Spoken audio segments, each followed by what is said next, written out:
कालनेमी एक मायावी राक्षस था जो रावण के दरबार में था।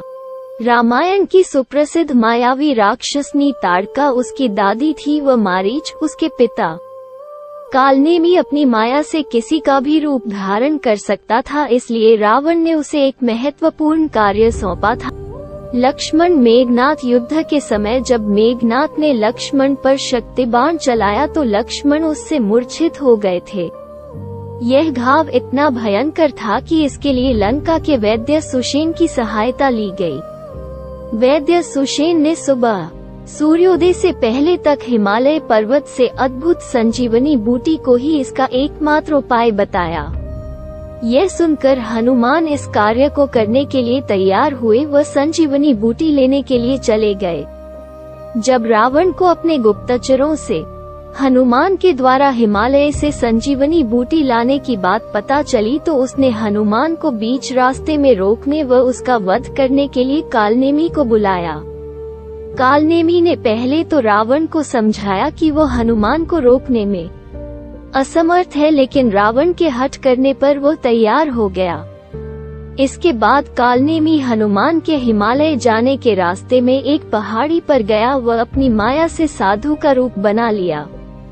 इसके साथ ही उसने आसपास पवित्र झील, सरोवर, बाग व स्वयं की कुटिया का निर्माण किया। वो साधु के वेश में आसन ग्रहण करके बैठ गया व राम नाम का जाप करने लगा। जब हनुमान जी ने आकाश में से उड़ते हुए एक साधु को राम नाम का जाप करते देखा तो उन्हें उत्सुकता हुई व वे उसे देखने नीचे आए। कालनेमी ने हनुमान को वही थोड़ी देर विश्राम करने को कहा व कहा कि वो अपनी शक्ति से उन्हें कुछ पल में ही हिमालय पर्वत पर पहुंचा देंगे।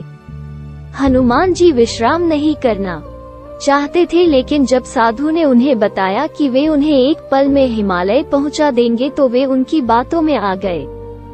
इसके बाद कालनेमी ने उन्हें पास की झील में स्नान करने को कहा। उस झील में एक मगरमच्छ था जिससे कालनेमी ने हनुमान की हत्या करने को कहा था। जैसे ही हनुमान उस सरोवर में उतरे व स्नान करने लगे तो मगरमच्छ ने उन पर हमला कर दिया। हनुमान ने अपने बल व पराक्रम से उस मगरमच्छ का वध कर दिया। वध होते ही वो एक सुंदर अप्सरा में बदल गया व उस अप्सरा ने हनुमान को बताया कि वो एक ऋषि के श्राप के कारण मगरमच्छ का जीवन भोग रही थी। साथ ही उसने कालनेमी का रहस्य भी हनुमान जी को बता दिया।